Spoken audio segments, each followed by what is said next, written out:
The fluorescent lights of Romano's buzzed overhead, casting a sickly yellow glow over the black and white checkered floor. My feet ached in the cheap flats I'd bought at a discount store 3 days ago, already falling apart, the sole peeling away from the toe like a broken promise. I could feel every crack in the tile beneath me. As I moved between tables, my notepad clutched so tightly in my hand that my knuckles had gone white. "Table 7 needs water," Gina hissed as she breezed past me, her perfume, something expensive and floral, cutting through the smell of garlic and tomato sauce that clung to everything in this place. She'd been a waitress here for 5 years and wore her seniority like a crown. I was on day 3, and I could already feel the weight of her judgment every time I fumbled an order or forgot which side the bread plates went on. I grabbed the pitcher, my hands trembling slightly, not from nervousness about the job. I'd waited tables before, back when Mom was still alive, and I was juggling community college classes with whatever work I could find. No, this trembling was different. It was exhaustion, bone deep and relentless, the kind that came from sleeping on your best friend's couch for 2 months while trying to scrape together enough money for a security deposit on an apartment, the kind that came from eating ramen noodles 3 times a day and pretending you weren't hungry when someone offered you their leftovers out of pity. Table 7 was in the back corner, the one they called the VIP section, even though it was just the same red vinyl booths as everywhere else, only slightly more private. As I approached with the water pitcher, I noticed the sudden shift in atmosphere. The air felt heavier, charged with something I couldn't name. 2 men in dark suits flanked the entrance to the section, their eyes scanning the restaurant with the kind of vigilance that made my stomach tighten. And then I saw him.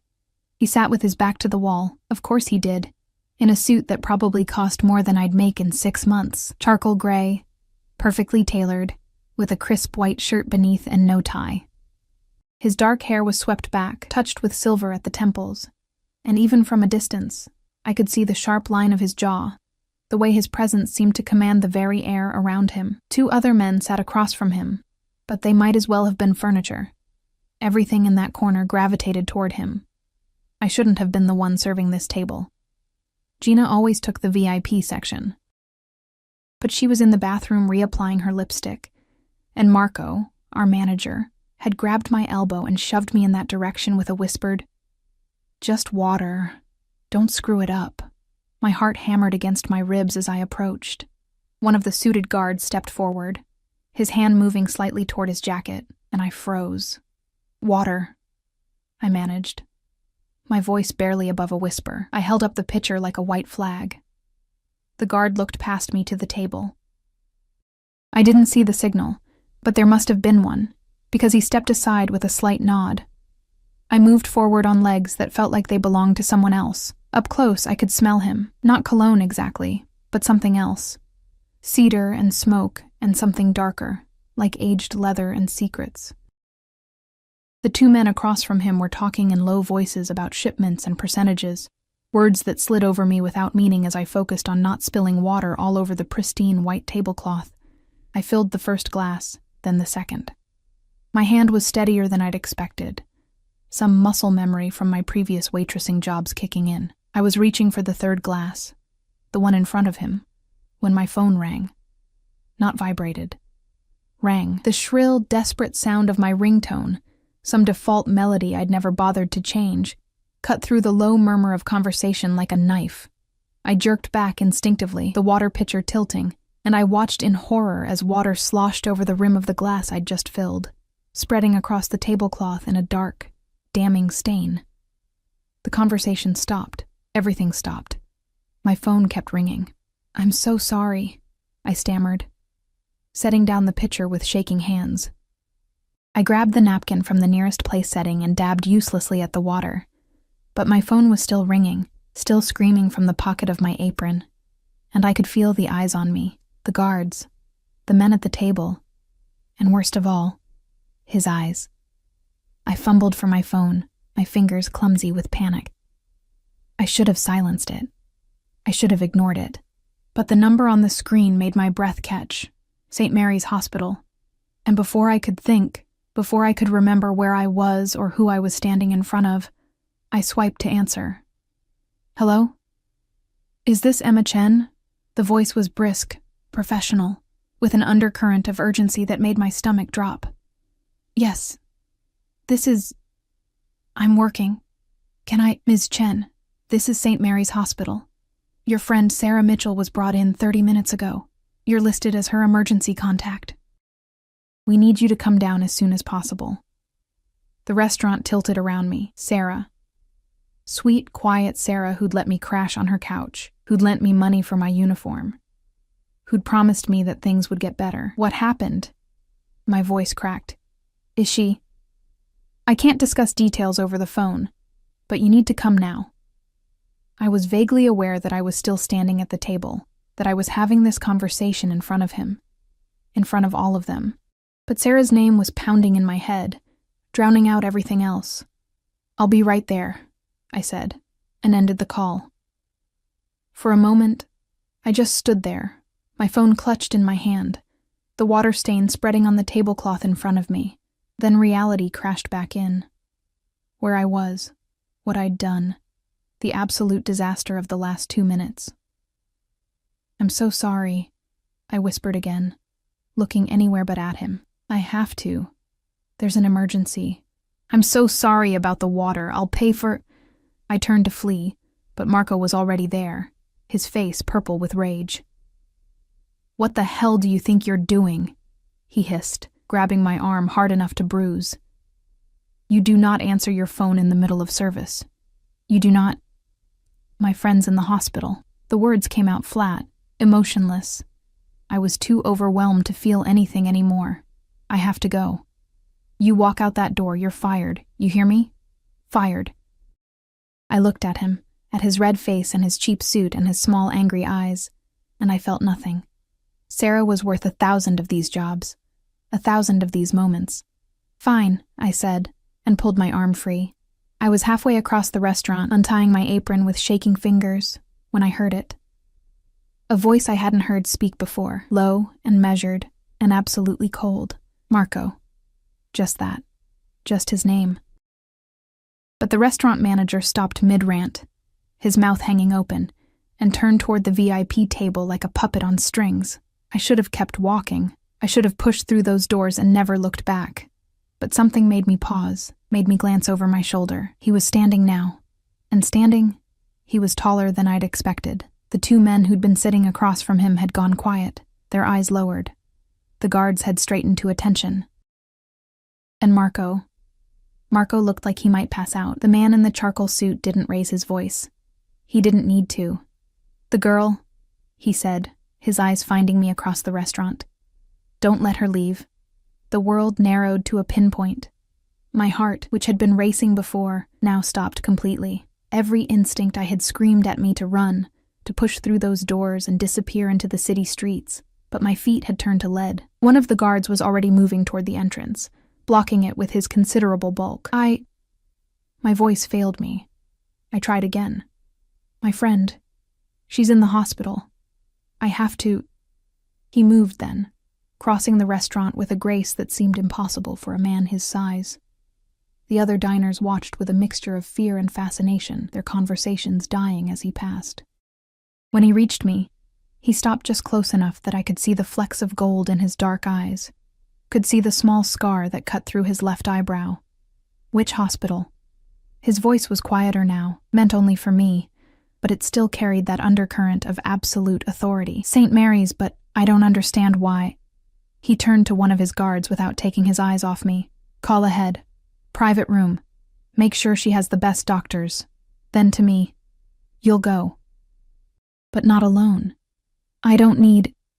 You spilled water on a $30,000 suit, he said, and there might have been the ghost of amusement in his voice, though his expression remained unreadable. You answered your phone in the middle of service, and now you're going to walk out of here without so much as an explanation to the owner of this establishment. My blood ran cold. You own, among other things. He gestured to the door, where another car was already pulling up, a sleek black sedan with tinted windows. My driver will take you. You'll go see your friend, and when you're done, you'll come back here. We have things to discuss. I'm fired. Marco says what I tell him to say. He looked over at the manager, who'd gone from purple to white. Isn't that right, Marco? Yes, Mr. Volkov. Of course, Mr. Volkov. Volkov. The name hit me like a physical blow. I'd heard that name before, whispered in the break room, mentioned in news reports that cut off abruptly when anyone walked in. Volkov. As in the Volkov family. As in the organization that ran half the city from the shadows. I'd spilled water on a mafia boss. I'd answered my phone in front of a mafia boss. And now he was sending me to the hospital in his private car to visit my friend, with instructions to come back so we could discuss things. Every self-preservation instinct I had screamed at me to refuse, to run, to disappear into whatever hole I could find and never come out. But Sarah was in the hospital, possibly dying, and I had no money for a cab, and the buses would take an hour, and... Tick-tock, Emma. He said my name like he'd known it all along, and I realized with a start that he probably had. That he probably knew everything about me within minutes of my clumsy, disastrous intrusion into his evening. Your friend is waiting. I looked at the door, at the car idling outside with its promise of speed and efficiency, and all the things I couldn't afford. I looked at him, at the cold calculation in his eyes, and the slight curl of his lips that might have been a smile in another man but seemed more like a predator baring its teeth. I should have said no. I should have walked away. Instead, I heard myself say, "Okay." His smile widened, just a fraction. Smart girl. The guard opened the door for me, and I walked out into the cooling evening air, my cheap flats scuffing against the sidewalk as I approached the sedan.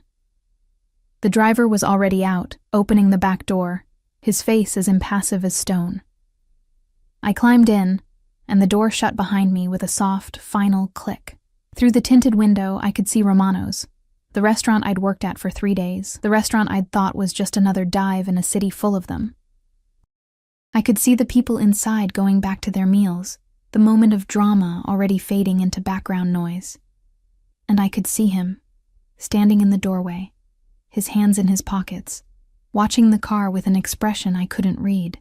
The driver pulled away from the curb, and I sank back into leather seats that probably cost more than my entire life's possessions.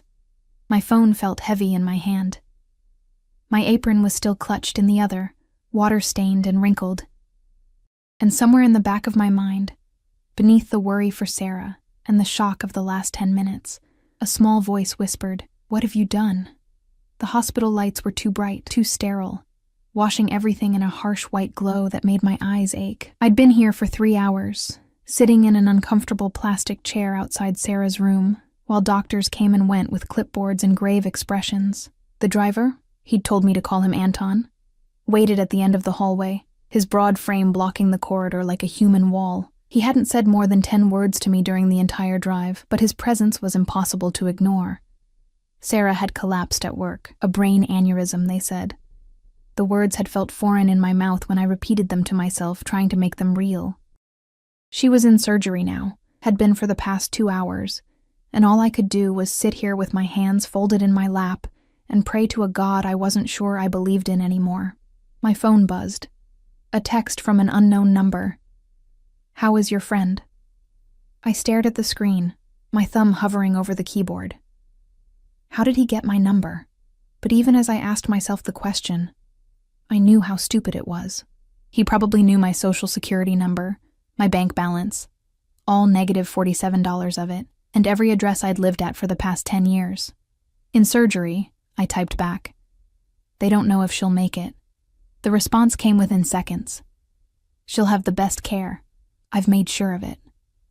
I looked up at Anton, who was still standing guard, and wondered how many strings had been pulled in the last 3 hours. How many doctors had been called in, how many favors had been cashed, all because I'd spilled water on the wrong man's suit. "Why are you doing this?" I texted. The 3 dots appeared, disappeared, appeared again. Finally, "We'll discuss it when you return." My stomach twisted. The words weren't a suggestion, they were a command wrapped in polite language, and we both knew it. A doctor emerged from the surgical wing, still in his scrubs, and my heart jumped into my throat. I stood so quickly the chair scraped against the linoleum floor. "Miss Chen?" He looked exhausted, but there was something in his eyes that made me breathe again. "Your friend is stable. The surgery went well, all things considered." The next 48 hours will be critical, but she's a fighter. I pressed my hand to my mouth, feeling tears burn behind my eyes. Can I see her? She's in recovery now. Give us another hour to get her settled in ICU.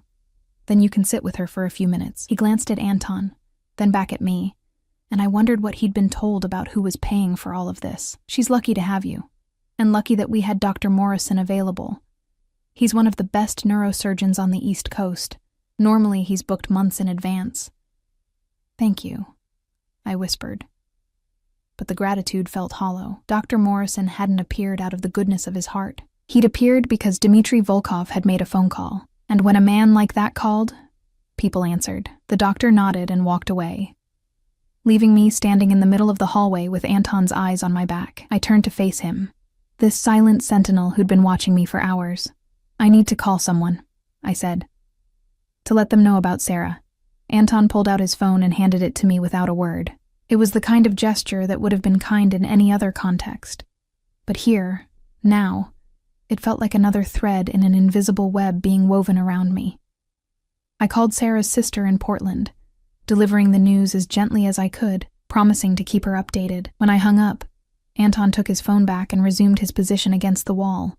How long have you worked for him? I asked, not sure why I was trying to make conversation, except that the silence was suffocating. Anton's expression didn't change. Long enough. Is he always this involved with strangers? Something flickered in Anton's eyes. Amusement, maybe, or pity. Mr. Volkov is never involved with anything without reason. The words settled over me like a shroud. Before I could ask what he meant, my phone buzzed again. It's time to come back. I looked at the message, then at the surgical wing where Sarah lay unconscious, breathing through tubes and monitored by machines that beeped in steady, reassuring rhythms. I can't leave her, I said to Anton. He pushed off the wall and approached me, his footsteps silent despite his size. There's a nurse who will call you if anything changes. Mr. Volkov has arranged for round-the-clock private care. Your friend won't be alone. That's not the point. Ms. Chen. Anton's voice was gentle but firm. Mr. Volkov doesn't like to wait. The unspoken threat hung in the air between us. I thought about running, about disappearing into the hospital's maze of corridors and emergency exits. But where would I go? Back to Sarah's apartment, where I had no key and no right to be anymore. To another friend's couch, dragging my problems with me like a stone around my neck. And more than that, more than my own fear or survival instinct, was the uncomfortable truth that Dmitry Volkov had saved Sarah's life tonight. Whatever his reasons, whatever he wanted from me, he'd made sure my best friend had gotten care that would have been impossible otherwise. The bill for tonight alone would have bankrupted me for the rest of my life. I owed him, and he knew it. Let me see her first, I said quietly. Just for a minute, then I'll go. Anton checked his phone, presumably getting permission, then nodded. 5 minutes.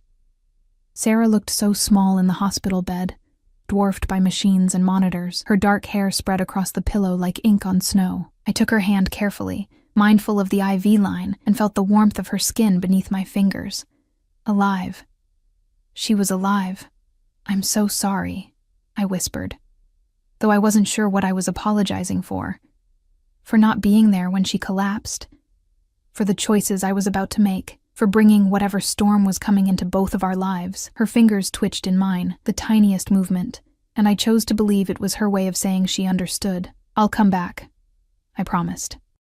As soon as I can, and I'll fix this. Whatever I have to do, I'll fix it. The words felt like a vow, and as I left the room with Anton's hand hovering near my elbow, not touching, never touching, but always there, I wondered what exactly I'd just promised. And to whom? The drive back to Romano's felt longer than the drive to the hospital. Every red light an eternity.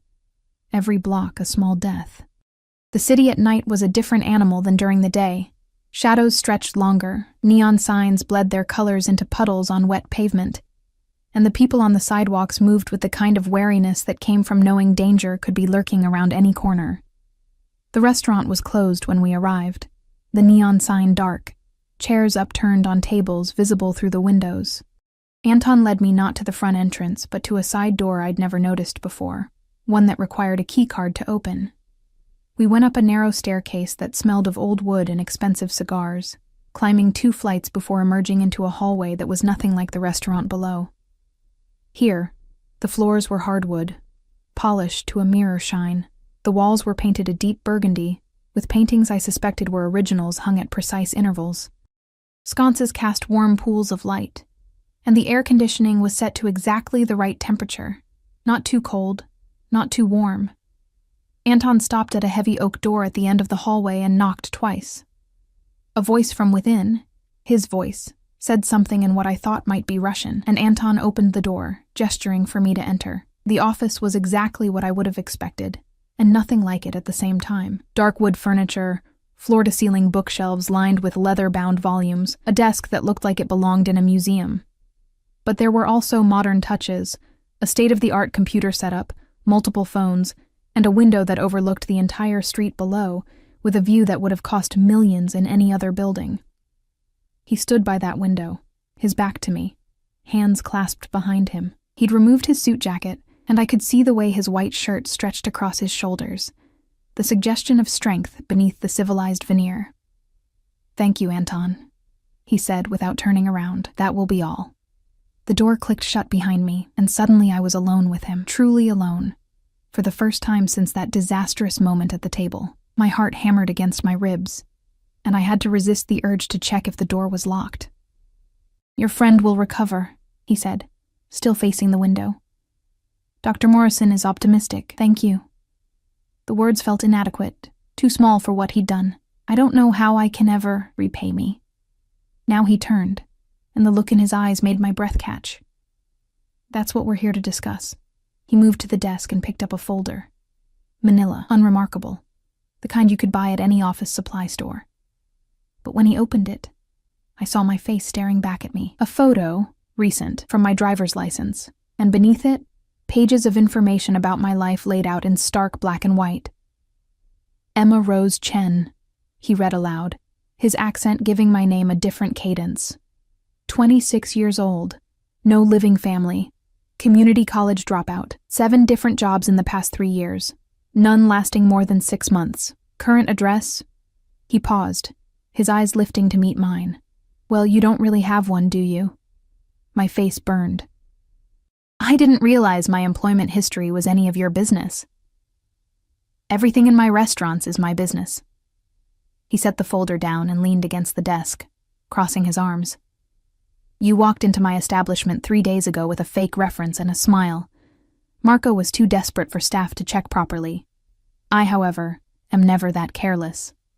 If you knew I lied on my application, why didn't you fire me then?" "Because I was curious." He said it so simply, like curiosity was reason enough to let a fraud continue working in his restaurant. A girl willing to forge references to get a waitressing job, that speaks of desperation, and desperate people are either dangerous or useful. "I'm not dangerous." "No," he agreed, his eyes traveling over me in a way that made me feel exposed, vulnerable. "You're not, but you might be useful." I wrapped my arms around myself, suddenly cold despite the perfect temperature. "What do you want from me?" He was quiet for a long moment, studying me with an intensity that made my skin prickle. Then he pushed off from the desk and crossed to a cabinet, pulling out a crystal decanter and 2 glasses. He poured amber liquid into both, whiskey from the smell, and held one out to me. I didn't take it. "I don't drink. Tonight you do." It wasn't a suggestion. My hand shook as I accepted the glass. I didn't drink, brought it to my lips and let the liquid burn a path down my throat. It was smooth and expensive, and everything I'd never been able to afford, and I hated that even this small act felt like surrender. He took a sip from his own glass, watching me over the rim. "There's a man," he said finally. "His name is Viktor Kozlov. He worked for me once, handling shipments from overseas. Last month he decided my 30% wasn't enough. He thought he could skim off the top, hide his tracks, disappear with enough money to start over somewhere warm and sunny. I said nothing, unsure where this was going or why he was telling me any of this. He was wrong," Volkov continued. "I found the discrepancy within days. But Victor, clever Victor, he'd already run. He's in the wind now, somewhere in this city, hiding like the rat he is. I don't understand what this has to do with me." Victor has a girlfriend. Had a girlfriend, I suppose, since he left her behind when he ran. He pulled another folder from his desk. This one containing a photo of a woman with blonde hair and sharp features. She was beautiful in a hard way, all angles and ambition. Her name is Irina. She's been calling my people, begging for a chance to make things right, claiming she had nothing to do with Victor's betrayal. Did she? His smile was cold. That's the question, isn't it? Irina swears she's innocent. That she had no idea what Victor was doing. That she's been as much a victim of his deception as I have. He set the photo down. I don't believe her. Then why not just... I stopped, not wanting to finish the thought. Kill her? He said it casually, like we were discussing the weather. Because dead women don't lead me to Victor. And Irina is going to lead me to him, one way or another. The problem is she knows she's being watched. My men have been following her for weeks, and she's too smart to make contact with Victor while she knows we're looking. Understanding began to dawn, cold and terrible. You want me to watch her, not watch. Befriend. He moved closer, close enough that I had to tilt my head back to maintain eye contact. You need a job. You need money. You need a place to live. I can provide all of that. In return, you'll get close to Irina. You'll gain her trust. And when she finally reaches out to Victor, and she will, eventually, you'll tell me where he is. I'm not a spy. No, you're a waitress. A broke, desperate waitress who just had a very public emergency at my restaurant. Irina frequents a coffee shop 3 blocks from here, Costa's. They're hiring. You'll apply, you'll get the job, and you'll strike up a friendship with a woman who's just as alone and desperate as you are. He reached out, and I flinched, but he was only tucking a strand of hair behind my ear, his fingers barely grazing my skin. It's really very simple, and if I say no? His hand dropped, but he didn't step back. Then your friend Sarah will receive a very large hospital bill, one that her insurance, if she even has insurance, won't begin to cover. She'll wake up from surgery to find herself buried in debt that will follow her for the rest of her life. Is that what you want? The threat was delivered in the same calm, measured tone he'd used for everything else, which somehow made it worse. I thought of Sarah lying in that hospital bed, tubes and wires keeping her alive, and felt something inside me crack. That's not fair. No, he agreed. It's not, but fairness is a luxury neither of us can afford. I wanted to throw the whiskey in his face. I wanted to scream, to fight, to do anything other than stand there and accept this manipulation. But what choice did I have? Sarah was alive because of him. I was standing here, in this office, drinking his whiskey, because he'd decided to make me an offer instead of having Anton throw me out onto the street. How long? My voice came out steady, which surprised me. As long as it takes. Could be days. Could be weeks. And after, when you find Victor, then you're free. I'll clear Sarah's medical bills, give you enough money to start over somewhere new if that's what you want, and you'll never hear from me again. It sounded too good to be true, which meant it probably was. But the alternative, watching Sarah drown in debt while I went back to couch surfing and lying on job applications, wasn't really an alternative at all. I drained the rest of the whiskey, letting it burn away the last of my resistance. When do I start? His smile was triumphant, and I hated that I'd given him that victory. Tomorrow, Anton will take you to an apartment I own. Furnished, utilities included. Get some sleep. Be at Costa's by 9 a.m. to fill out an application. He moved back to his desk and pulled out a wallet, extracting several bills that he held out to me. For clothes. You'll need to look the part. I looked at the money. More cash than I'd seen in months, and felt something die inside me as I reached out and took it. One more thing, Emma. His voice stopped me as I turned toward the door. Irina is dangerous. She's survived in this world by being smart and ruthless. Don't underestimate her, and don't, under any circumstances, let her know who you really work for. I don't work for you. Don't you? His eyes glittered with amusement. We'll see. Anton was waiting in the hallway when I emerged, and he led me back down the stairs in silence. The money felt heavy in my pocket. The weight of my choices felt heavier still. As the car pulled away from Romano's, I looked back at the dark windows and wondered what I'd just agreed to. What compromises I'd just made. What pieces of myself I'd just sold. The only answer was the city lights blurring past the window and Anton's silent presence in the front seat, driving me toward an apartment I hadn't earned and a future I couldn't see. The apartment was on the 4th floor of a building in a neighborhood I'd only ever walked through quickly, eyes down, trying not to look like I didn't belong. Anton unlocked the door and stepped aside, letting me enter first, and I stood in the doorway for a long moment before my feet would agree to carry me inside. It was beautiful. That was the first thought. Clean hardwood floors, white walls with crown molding, furniture that looked both modern and comfortable, a kitchen with actual counter space and appliances that weren't held together with duct tape. Through an open doorway, I could see a bedroom with a queen-sized bed covered in a soft gray duvet. "Mr. Volkov had it prepared for you," Anton said, setting a key on the entrance table. "There are clothes in the closet. He guessed your size. If anything doesn't fit, let me know." I walked further in, my cheap flat silent on the expensive floor. The windows overlooked the street below, curtains already drawn for privacy. There was a bookshelf with actual books, a TV mounted on the wall, even fresh flowers in a vase on the coffee table. It was perfect. It was a cage dressed up as kindness. "The building has security," Anton continued. "I'll be checking in regularly. If you need anything, my number is programmed into your phone." "When did you program your number into my phone?" He didn't answer, just gave me that look that suggested the question itself was naive. Of course he'd had access to my phone. Probably while I was sitting in the hospital, worrying about Sarah. Nothing was private anymore. Nothing was mine. "Get some rest," he said, moving toward the door. "Tomorrow's going to be a long day." When he left, the silence in the apartment felt oppressive. I walked through each room slowly, touching things like I needed to confirm they were real.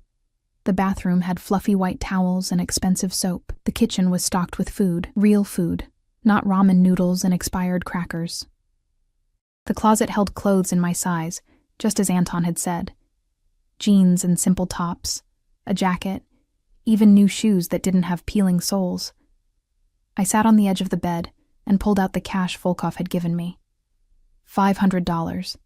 More than I'd had in my bank account in over a year. Blood money, I thought, or maybe just the down payment on my soul. My phone buzzed. A text from the hospital. Sarah was stable, resting comfortably, no changes. They'd call if anything developed. Another text. This one from the unknown number I now knew belonged to him. "Sleep well, Emma. Tomorrow you begin." I wanted to throw the phone across the room. Instead, I set it carefully on the nightstand and lay back on the bed, still fully clothed, staring at the ceiling. The mattress was comfortable, the pillows soft, but sleep felt impossible. My mind kept circling back to that office, to Volkov's cold eyes and colder smile, to the choice that hadn't really been a choice at all. Somewhere in the city, Victor was hiding, and somewhere else, Irina was waiting, desperate and dangerous, a weapon Volkov wanted to aim at his missing accountant, and I was supposed to be the hand that pulled the trigger. I must have dozed eventually, because I woke to sunlight streaming through the windows and my phone alarm blaring. 7 a.m., 2 hours to get ready and get to Costa's. The shower was hot, the water pressure perfect, and I hated how good it felt to finally be clean. I dressed in the new clothes, dark jeans that fit perfectly, a simple white top, the jacket that made me look almost put together. The new shoes were comfortable, broken in just enough that they wouldn't hurt after hours of standing. I looked at myself in the bathroom mirror and barely recognized the person staring back. 3 days ago, I'd been sleeping on a couch, wearing clothes I'd washed in bathroom sinks. Now I looked like someone who had their life together, someone who belonged in this apartment, in this neighborhood. The lie of it made my stomach turn. Costa's Coffee was the kind of place that tried too hard to be authentic. Exposed brick walls, mismatched vintage furniture, a chalkboard menu with prices that made me wince. The morning crowd was thick, professionals grabbing lattes before work, students camping out with laptops, the low hum of conversation mixing with the hiss of the espresso machine. I stood outside for a full minute, gathering courage before pushing through the door. The smell of coffee and baked goods hit me immediately, triggering a hunger I'd been ignoring. When was the last time I'd eaten? Yesterday's lunch at Romano's felt like a lifetime ago. The girl behind the counter was young, maybe 20, with purple streaks in her dark hair and a tired smile. "Help you?" "I heard you might be hiring." The words came out steadier than I felt. She looked me up and down, then shrugged. "Manager's in the back. Hang on." She disappeared through a doorway, and I used the moment to scan the shop. That's when I saw her. Irina sat in the corner by the window, a laptop open in front of her, but her eyes weren't on the screen. They were distant, unfocused, her coffee cup cradled in both hands like she was trying to draw warmth from it. She was even more striking in person than in the photo. Sharp cheekbones, blonde hair pulled back in a sleek ponytail, designer clothes that screamed money even in their simplicity. She looked lonely. That was the surprising part. Not dangerous or calculating, but genuinely, profoundly alone. "You looking for work?" A man emerged from the back, 50s, balding, wiping his hands on a towel. The manager, presumably. I tore my eyes away from Irina.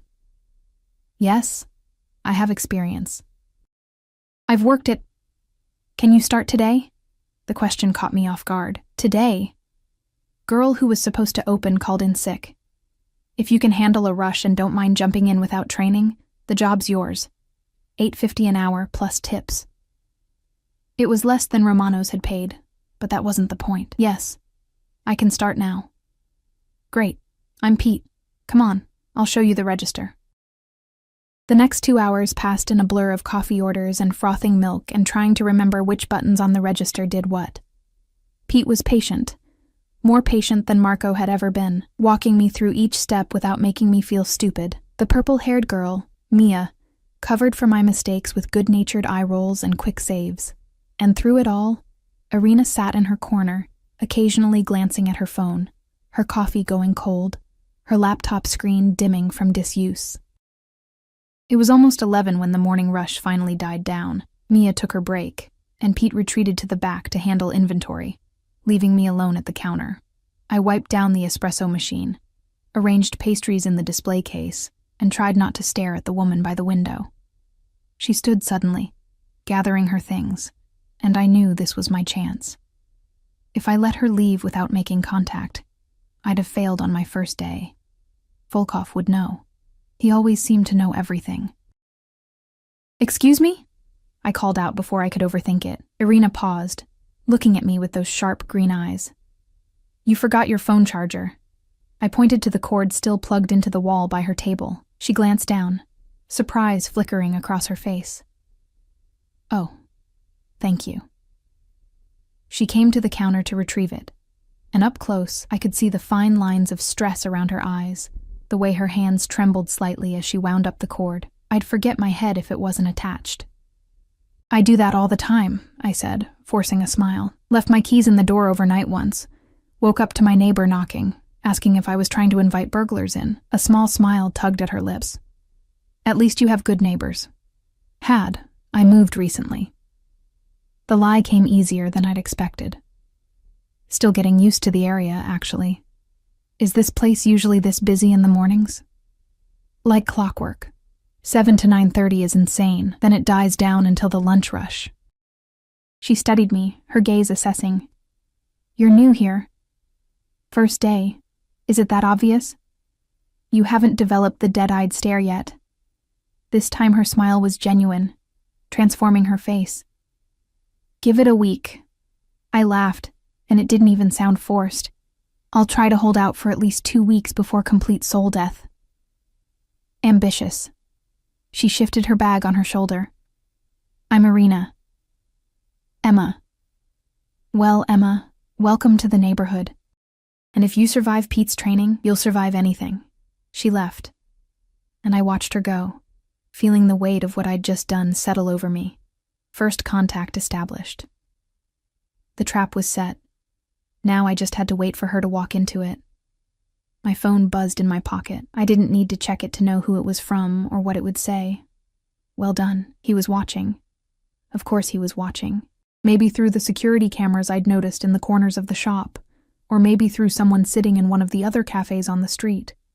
It didn't matter. The result was the same. I was performing for an audience I couldn't see, playing a role I'd never auditioned for. The rest of my shift passed in mechanical routine.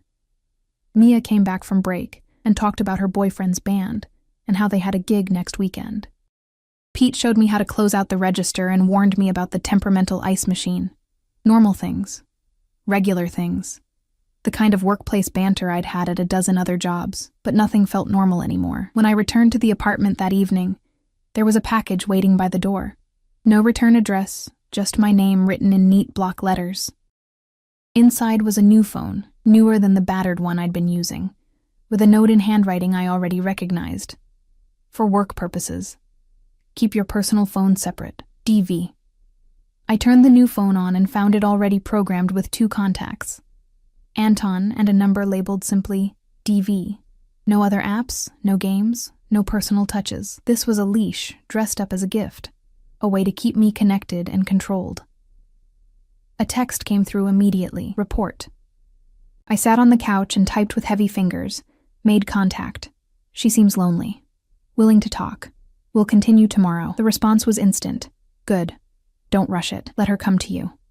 Understood. How is your friend? The question surprised me. I checked my personal phone and saw updates from the hospital. Sarah was awake, groggy but stable. Her sister had arrived from Portland. Better, I typed back. Thank you. You're welcome. Sleep, Emma. You did well today. The praise felt like poison, sweet and deadly. I set both phones on the coffee table and stared at them, these tethers to 2 different versions of my life. One where I was Emma Chen, broke waitress trying to survive. Another where I was Emma Chen, informant for the Russian mafia, lying to a woman who might be innocent. I didn't sleep well that night. When I did, I dreamed of cages made of expensive furniture and chains forged from hospital bills and obligation. And standing outside the cage, watching with those dark, calculating eyes, was Dmitry Volkov, holding a key he had no intention of ever using. The next 2 weeks fell into a rhythm that felt almost normal, which was perhaps the most dangerous part. I'd wake in the apartment that wasn't mine, dress in clothes bought with blood money, and walk 3 blocks to Costa's where I'd spend 8 hours making coffee and learning the careful art of befriending someone I was meant to betray.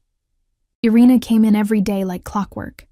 10:30 in the morning, she'd order a cappuccino with an extra shot, find her usual table by the window, and spend hours staring at her laptop screen with the glazed expression of someone who wasn't really seeing anything at all. She was waiting, I realized, just like Volkov had predicted, waiting for some sign, some message, some indication that Victor hadn't completely abandoned her. I took my time. Let her come to you, Volkov had instructed, and so I did nothing more than smile when she came in, remember her order without her having to say it, occasionally make small talk about the weather or the rude customer who'd just left. Small kindnesses that cost me nothing and meant everything to someone as isolated as she was. You're getting good at this, Mia observed one afternoon, watching me foam milk with practiced ease. Pete's already talking about giving you more shifts. I need the money, I said, which was true enough even if the reasons weren't what she'd assume. Don't we all?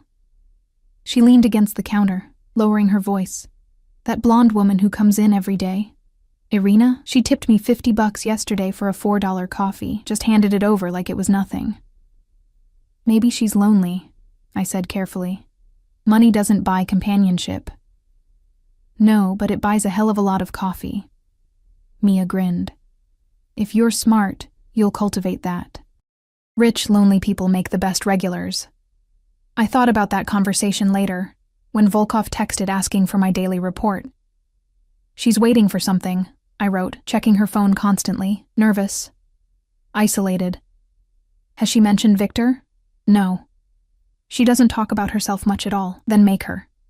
The response was immediate, commanding. People who are alone want to talk.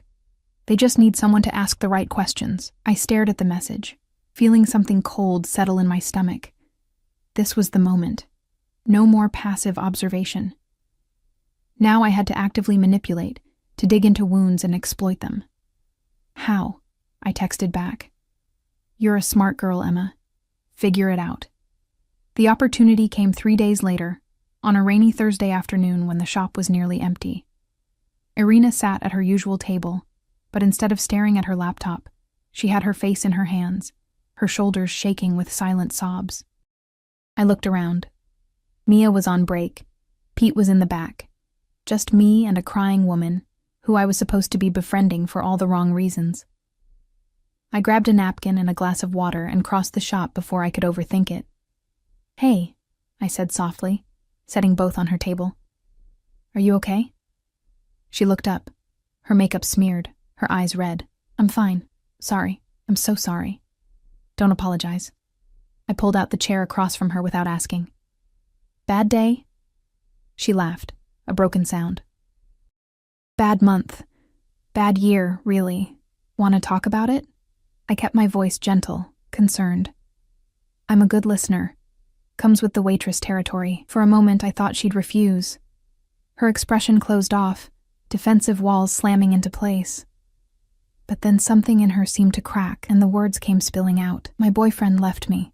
She grabbed the napkin, dabbing at her eyes. "Just disappeared one day, took all his things, emptied our joint account, and vanished. I keep thinking he'll call, that he'll explain, that there's some reason that makes sense. But it's been a month, and nothing. I felt like the worst kind of person. I'm so sorry. That's awful. The stupid thing is, I should have seen it coming. The late nights, the secret phone calls, the way he'd freeze whenever I asked about work." She took a shaky breath. "I just didn't want to believe that the person I loved could do that to me. Have you tried to find him?" Her laugh was bitter. "Everywhere. Called all his friends, checked with his family, even hired a private investigator. It's like he never existed, like our entire relationship was just fiction." I reached across the table and took her hand, hating myself. "You deserve better than that, do I?" She looked at me with those sharp green eyes, and for a moment, I saw something dangerous beneath the vulnerability. Maybe this is exactly what I deserve. No one deserves to be abandoned like that. She was quiet for a long moment, studying me. "You're very kind, Emma. Most people would have just ignored the crazy crying lady. I'm not most people." The words felt true, even as I spoke them for manipulation. "And you're not crazy. You're hurt. There's a difference. Is there?" But she squeezed my hand, a small gesture of gratitude. "Thank you. Really. I didn't realize how much I needed someone to just listen." "Anytime," I said, and meant it even as I hated what I was doing. "That's what friends are for." The word seemed to surprise her. "Friends?" "If you want to be. I'm new to the city, don't know many people. Could use a friend myself." Something shifted in her expression. Hope, maybe, or relief at not being alone anymore. "I'd like that." When my shift ended, I found a text waiting. "Excellent work. Keep building trust. The rest will follow." I deleted it without responding and walked home in the rain, letting the water soak through my jacket because I deserved to be uncomfortable. I deserved worse than that. After that day, everything changed. Irina started staying longer at the coffee shop, timing her visits with my shifts. We'd talk during my breaks, small conversations at first, about movies and books, and the little mundane things that filled a life. But gradually, she began to open up more, sharing pieces of her past that I carefully filed away to report later. She'd grown up in Moscow, came to America when she was 20, met Victor at a nightclub 3 years ago. He'd been charming, attentive, successful. She'd fallen hard and fast, ignoring the red flags because she'd wanted so desperately to believe in the fairy tale. "He worked for some very powerful people," she told me one afternoon, her voice dropping low, even though we were alone. I never asked questions, didn't want to know. But I wasn't stupid. I knew the money wasn't clean. "What kind of people?" I kept my tone casual, curious. She shook her head. "The kind you don't ask about if you want to stay healthy. The kind who make people disappear when they become inconvenient." My blood ran cold. Was she talking about Volkov? Did she know who her boyfriend had stolen from? "Is that why he ran?" I asked carefully. "Did he get in trouble with them?" "I think so. But he never told me anything concrete, just packed his bags one night and said he had to go away for a while. I thought he meant a business trip." Her voice cracked.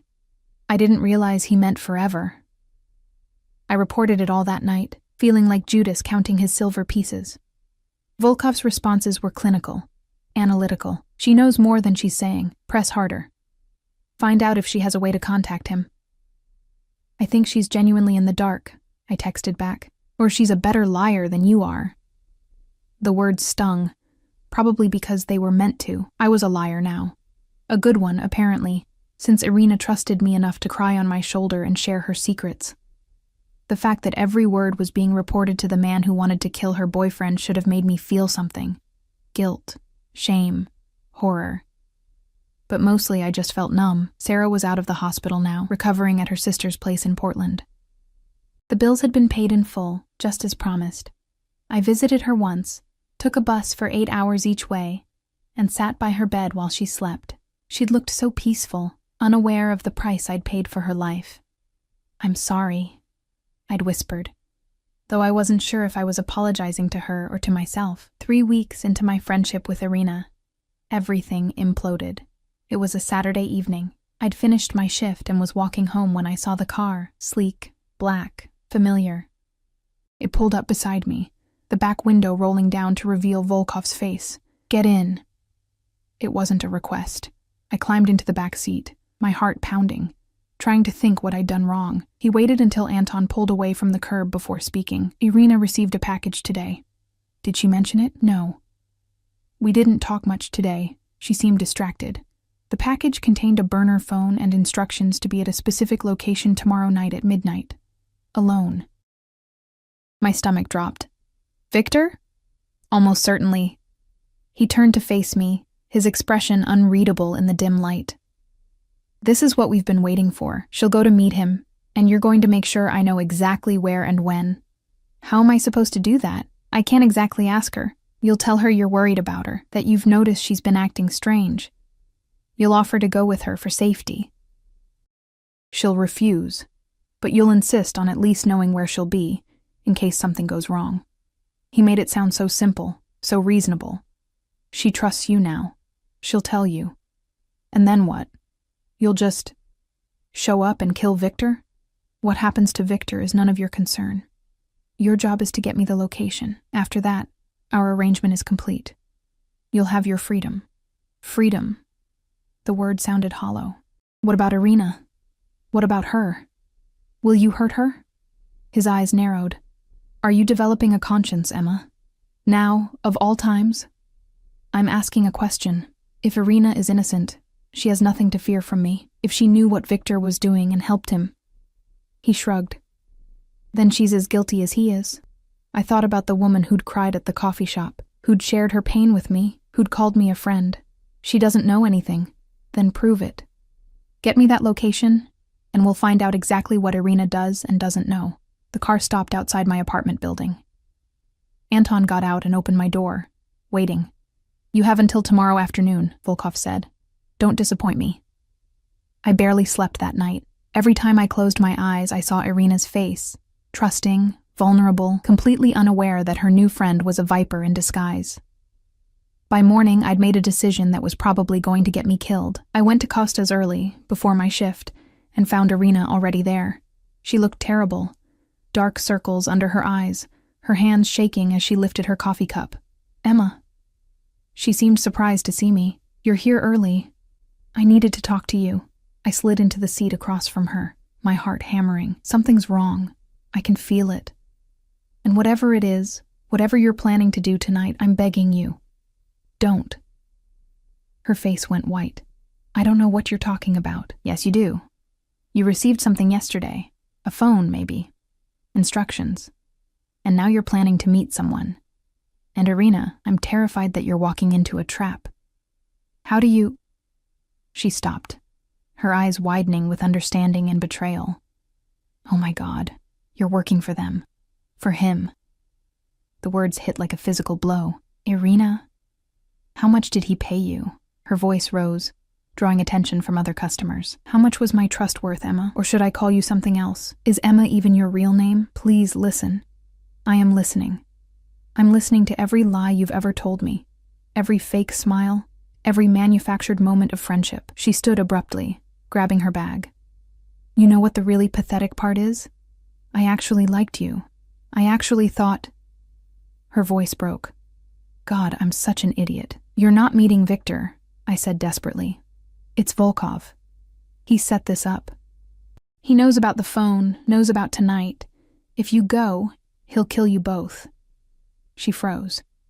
Why are you telling me this? Because despite everything, despite what I've done, I don't want to see you die. The truth of it surprised even me. Run, Irina. Take whatever money you have and run far away from here. From Victor, from Volkov, from all of it. For a moment something flickered in her eyes. Hope, maybe, or the possibility of survival. Then it was gone, replaced by cold calculation. If I run, you die, she said flatly. Volkov doesn't tolerate failure. He'll know you warned me. I know. Then why? Because I'm tired of being a pawn in someone else's game. Because maybe if I save you, I can save something of myself too. She stared at me for a long moment, then reached into her bag and pulled out the burner phone. She placed it on the table between us. The meeting is at the old warehouse district. Pier 47. Midnight. She pushed the phone toward me. Take this to Volkov. Tell him I'll be there.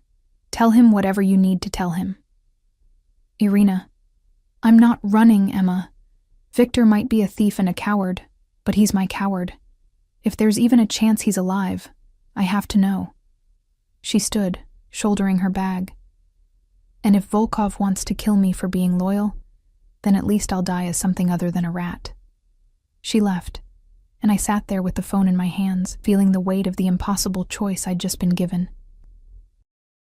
Save Irina and sign my own death warrant, or condemn her and live with the guilt forever. My phone buzzed. Volkov. Well, do you have the location?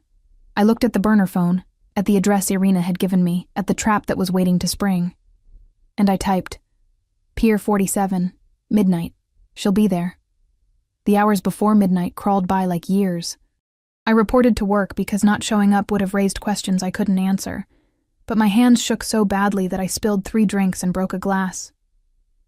Pete sent me home early, concerned I was coming down with something. He wasn't wrong. I was sick with guilt and fear and the growing certainty that I'd just condemned someone to death. Back at the apartment, I paced. The walls that had seemed like luxury 3 weeks ago now felt like a prison. I'd tried calling the hospital, hoping to hear Sarah's voice, to remember why I'd made this devil's bargain in the first place. But she was still in Portland, still recovering, still blissfully unaware that her medical bills had been paid with betrayal. At 11:30, I made a decision that was either brave or suicidal. I still haven't figured out which. I called a cab and gave the driver an address in the warehouse district. Not Pier 47, but close enough. He looked at me skeptically. A young woman in jeans and a jacket asking to be dropped off in one of the most dangerous parts of the city at night. But money was money. He took it and left me standing on a cracked sidewalk under a broken streetlight. The warehouses loomed around me like sleeping giants, their broken windows like empty eye sockets. I could smell the river, hear the distant sound of water lapping against the piers. Somewhere in this maze of concrete and rust, Irina was walking into a trap I'd helped set. I found Pier 47 by following the numbers painted on the buildings, faded and peeling but still visible, a warehouse with its loading dock doors hanging open, spilling yellow light onto the wet pavement. I could see figures moving inside. Guards, probably. Volkov's men, waiting. I should have turned around, should have gone back to the apartment, locked the door, and pretended none of this was happening.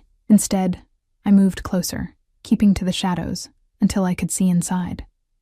The warehouse was mostly empty, just bare concrete floors and support pillars casting long shadows. In the center, under a hanging work light that swung slightly in the draft, stood Dmitry Volkov. He wore all black tonight, no suit jacket, just slacks and a fitted shirt that made him look less like a businessman and more like what he really was, a predator. Anton and 3 other men flanked him, all armed, all watching the entrance. And then I saw her. Irina walked through the loading dock doors at exactly midnight, her chin up, her shoulders back, every inch of her radiating defiance despite the fear I could see in her eyes. She wasn't alone. A man walked beside her, thin and nervous-looking, with Victor's face from the photos I'd seen. He'd come, despite everything, despite the danger. He'd come for her. Viktor Kozlov. Volkov's voice carried across the warehouse, calm and cold. I was beginning to think you'd forgotten about me." "I haven't forgotten anything." Victor's voice shook. He was terrified, barely holding himself together. "I have the money. All of it. What I took, plus interest. Just let us go and you'll never see either of us again." "The money." Volkov laughed, a sound without humor. "You think this is about money, isn't it?"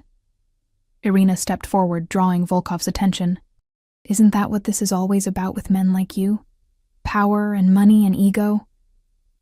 "Men like me." Volkov's eyes glittered. "You think you understand what kind of man I am, Irina?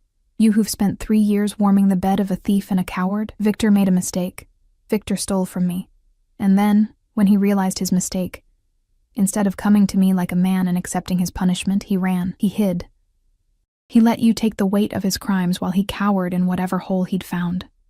Volkov moved closer, circling them like a shark. "That's not a mistake. That's betrayal."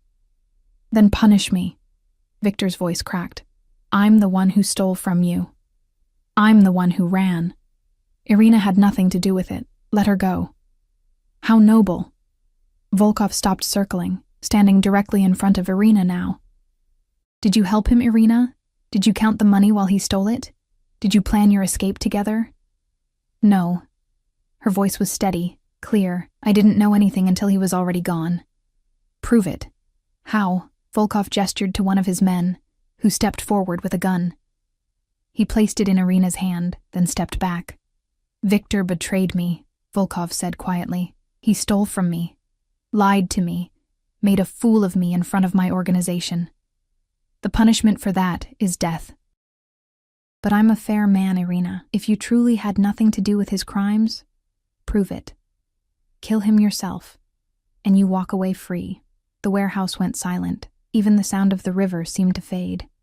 Irina stood there with the gun in her hands, staring at Victor, who'd gone the color of ash. "Irina, no," Victor started. "Shut up." Her voice was hard, flat. "After everything you've put me through, you don't get to tell me what to do." She raised the gun. Victor closed his eyes, and I couldn't watch anymore. "Stop!" I stepped out of the shadows, my voice echoing off the concrete walls. Every head turned toward me. Volkov's expression didn't change, but something flickered in his eyes. Surprise, maybe, or anger that I dared to interfere. "Emma?" Irina lowered the gun slightly. "What are you doing here? Saving you from making a mistake you can't take back." I walked forward on legs that threatened to give out, forcing myself to maintain eye contact with Volkov. She didn't know. Victor told me himself. He kept everything from her to protect her. She's innocent. Victor told you. Volkov's voice was dangerously soft. "And when exactly did you have this conversation with Victor?" The lie died in my throat. I had no answer that wouldn't damn me. "You warned her," he continued, moving toward me now with that same predatory grace. "After I specifically told you to simply get the location, you decided to play hero. Tell me, Emma, what exactly did you think would happen when you betrayed me?" "I thought..." My voice shook. "I thought maybe if I told the truth, if I admitted what I'd done, you might..." "What?" "Show mercy?" He laughed, and it was the coldest sound I'd ever heard.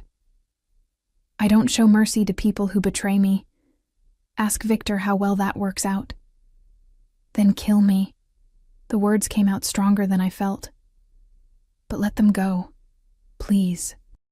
Irina didn't know. Victor's willing to return the money, and I'm the one who lied to you. I'm the one who broke our agreement. Yes, you did. He was close enough now that I could smell cedar and smoke, could see the flecks of gold in his dark eyes. You lied. You manipulated.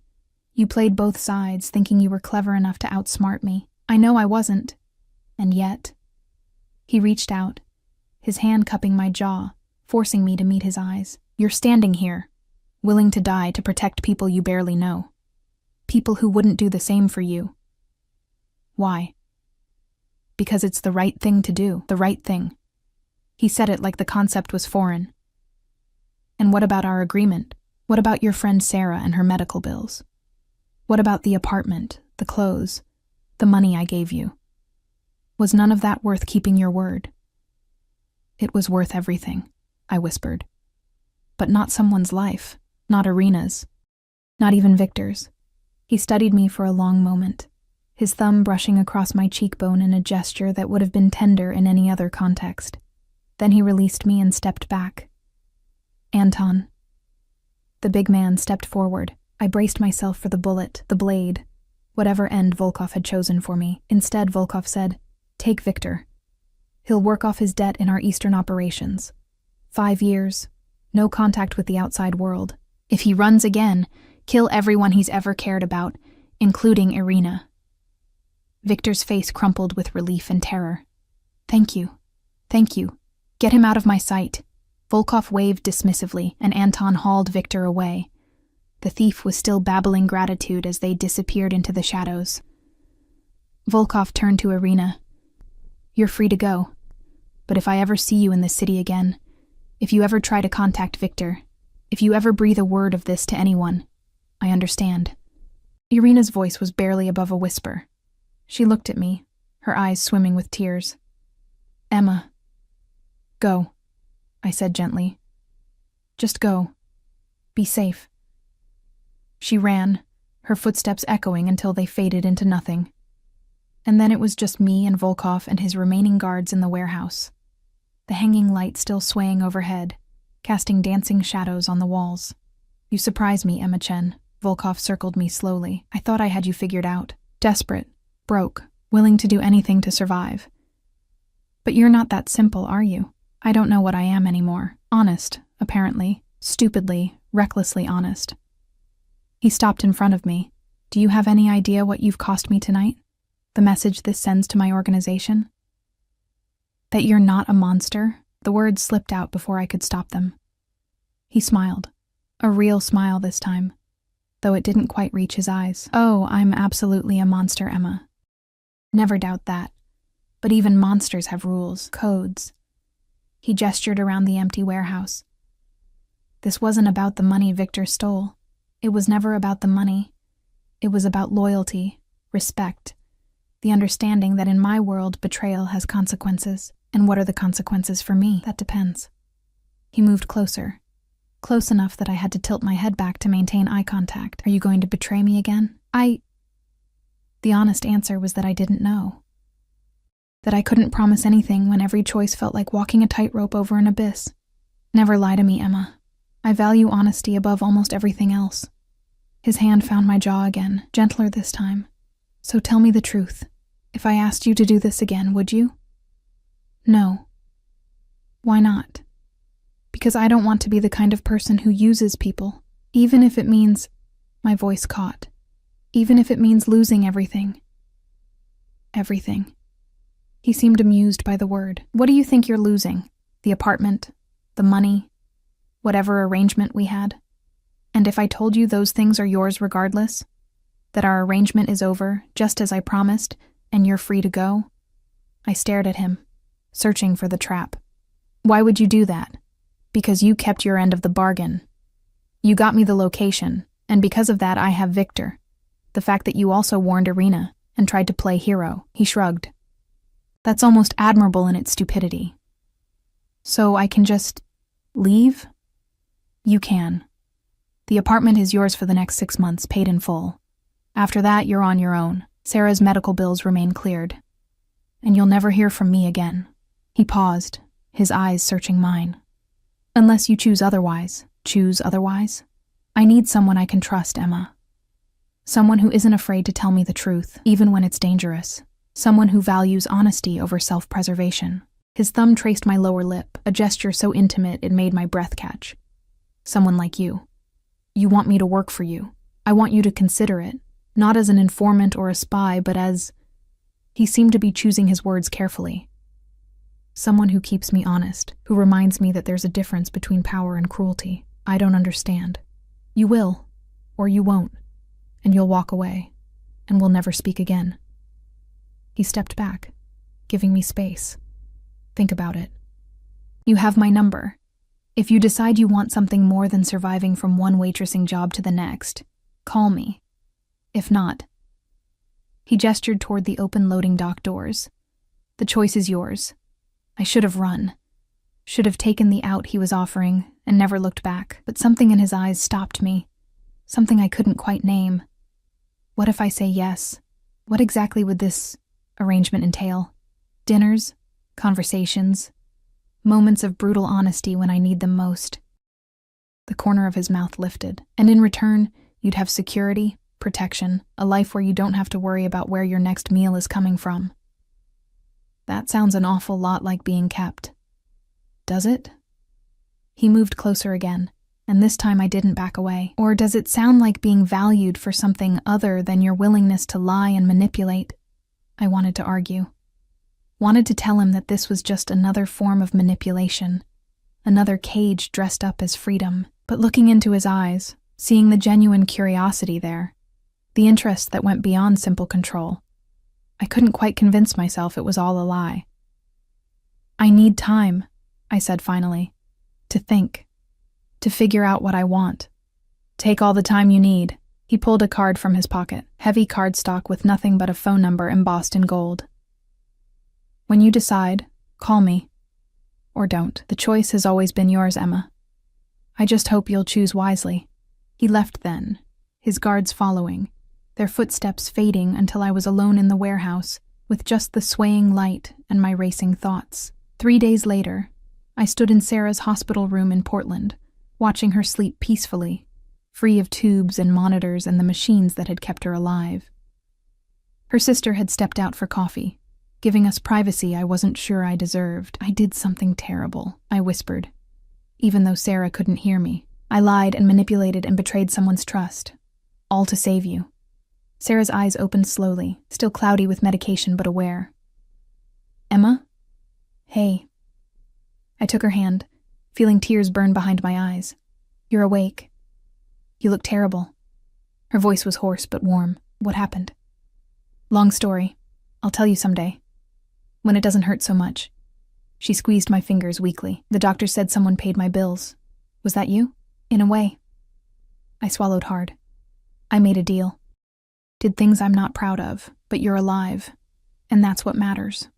Emma, don't. Don't thank me or tell me it's okay. Just get better. Go back to Portland with your sister. Start over somewhere safe. And forget about me for a while. I could never forget you. Try. I kissed her forehead, tasting salt from my own tears. Please. Just be happy and healthy and far away from the mess I've made. I left before she could argue, before I could break down completely. In the parking lot, I pulled out the card Volkov had given me, the number gleaming in the afternoon sun. I could call, accept whatever twisted arrangement he was offering, trade my freedom for security and the constant company of a man who was equal parts fascinating and terrifying. Or I could throw the card away, take the 6 months of rent he'd given me, and build something real, something honest, something that was entirely my own. My phone was in my hand. The card felt heavy between my fingers. In the end, I did what I should have done from the beginning. I chose myself. I threw the card in the trash and drove back to the city, to the apartment that was mine for 6 more months, to Costa's where Pete had promised me full-time hours, to a life that was messy and uncertain, but entirely mine to control. Volkov never called, never texted, never sent Anton to check on me. He'd meant what he said. The choice was mine, and he'd respect it. But sometimes, late at night when the apartment felt too quiet, I'd wonder what might have happened if I'd made a different choice, if I'd called that number, accepted that offer, stepped into the darkness with a man who'd seen the worst of me and still called me honest. I'd wonder. But I wouldn't regret, because I'd learned something in those weeks of lying and manipulation, something that no amount of money or security could replace. I'd learned that I was stronger than I thought, that I could face impossible choices and still choose kindness, that I could be bought, yes, but I couldn't be kept. 6 months later, I moved to a smaller apartment I could afford on my own. Costas had promoted me to shift manager.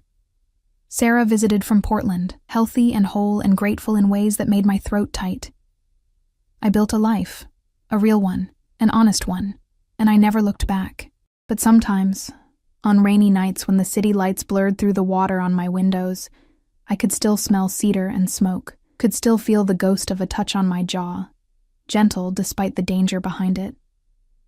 And I'd allow myself, just for a moment, to wonder what he was doing, if he thought of me, if he'd found someone else to keep him honest, or if he'd slipped back into the darkness without anyone to remind him of the light. Then morning would come, and I'd make coffee and go to work and live my life. Free, whole, mine. It was enough. It had to be.